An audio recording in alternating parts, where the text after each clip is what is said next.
ఇలా కేసీఆర్ గారు ఉన్న 10 సంవత్సరాలు నీళ్ళు ఎట్లొస్తాయి, కేసీఆర్ గారు దిగిపోగానే నీళ్ళు ఎట్లా బంద్ అవుతాయి, ఒక్కసారి మీ గుండె మీద చేసుకొని మీరు ఆలోచన చేయండి.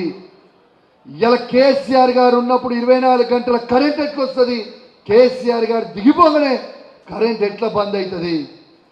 వీళ్ళకి చేతగాక ఆట ఆడదాక గజ్జలు బాగలేవని అంటా ఉన్నాడు.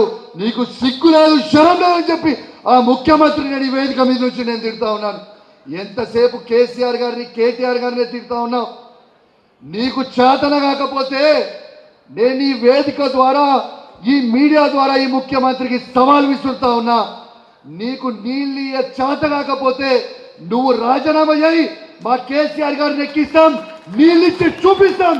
నీళ్ళు ఇవ్వకపోతే మేము 38 మంది ఎమ్మెల్యేలు రాజీనామా చేస్తాం. నీకు దమ్ముందా ఈ సవాల్ని స్వీకరించడానికే? మాకు దమ్ముందని చెప్పి ఈ సందర్భంగా మీకు తెలియజేస్తా ఉన్నాను. ఇలా కేసీఆర్ గారు ఉంటే ఏడ కూడా నీళ్ళు వస్తాయంటారు. ఇలా కేసీఆర్ గారు లేకపోతే నీళ్ళు లేవు. ఇది ఖచ్చితంగా మీ మన కార్యకర్తలందరూ కూడా చెప్తున్నా, మన కుటుంబ సభ్యులు అందరికీ చెప్తున్నా. మీ దయచేసి మీ చేతులు జోడించి మీకు దండం పెట్టి చెప్తా ఉన్నాను, మీ కడుపులో తలకాయ పెట్టి చెప్తా ఉన్నాను. ఒక్కసారి ఆలోచన చేయండి. ఇలా కాంగ్రెస్ వాళ్ళు వచ్చి 2 నెలలు కాలే, ఇలా ఊర్లలో ఎంత విర్రవీగుతుర్రో ఒక్కసారి మీరు ఆలోచన చేయండి. వాళ్ళ మదం వంగాలంటే ఖచ్చితంగా వినోద్ కుమార్ గారిని ఎంపీ గెలిపించాల్సిందే, ఖచ్చితంగా గెలిపించుకోవాల్సిందే అని చెప్పి సందర్భంగా మీకు తెలియజేస్తా ఉన్నాను. మీకు ఇంకొక మాట చెప్తా ఉన్నాను.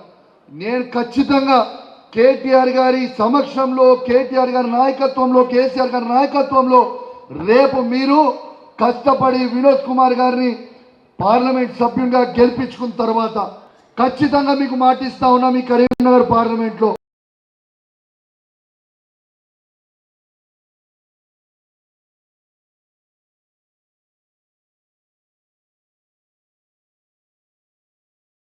కూడా ధైర్యపడకూడదు. ఖచ్చితంగా చెప్తా ఉన్నాం, మనకి మంచి రోజులు వస్తున్నాయి. మీరు అధైర్యపడకండి, మీరు ఎవరు కూడా ఆగం కాకూడదు. ఖచ్చితంగా మళ్ళా మనమే అన్ని గెలుస్తాం. జిల్లాలలో జిల్లా పరిషత్ చైర్మన్ మనమే ఎగిరేస్తాం, మళ్ళా ఎంపీపీ జెడ్పీటీసీ అన్ని మనమే ఎగిరేస్తాం రేపు వినోద్ కుమార్ గారు ఎంపీ గెలిచిన తర్వాత.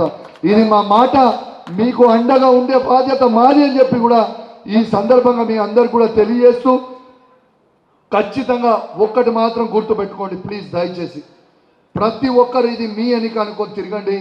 రేపు మళ్ళా మీ ఎన్నిక కోసం మేము కూడా అదే విధంగా అన్ని విధాలుగా అండగా ఉంటాం. ఇది మా మాట, గ్యారెంటీగా చెప్తా ఉన్నాం. ఇలా మీకు పోలీసు వాళ్ళు కొంచెం ఇబ్బంది పెడుతున్న సబ్జెక్ట్ మాకు కూడా తెలుసు, కానీ వీళ్ళతో ఏం అయ్యేది లేదు, పీకేది ఏం లేదు.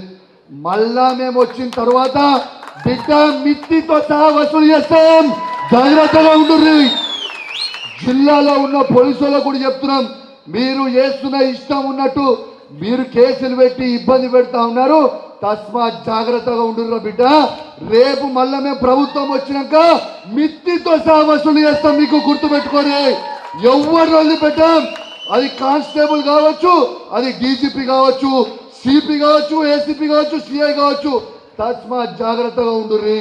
మీరు భయపట్టిస్తే ఎవరు భయపడేటోడు లేడు. మేము అన్యాయం చేసేటోళ్ళ మౌరం కాదు. అన్యాయంగా కేసులు పెట్టి కార్యకర్తలను ఇబ్బంది పెడతా ఉన్నారు. బిడ్డ మళ్ళా మీరు కూడా జైలు పోయే రోజు వస్తుంది, రాసి పెట్టుకోరు. ఇది జాగ్రత్తగా ఉండురని చెప్పి సందర్భంగా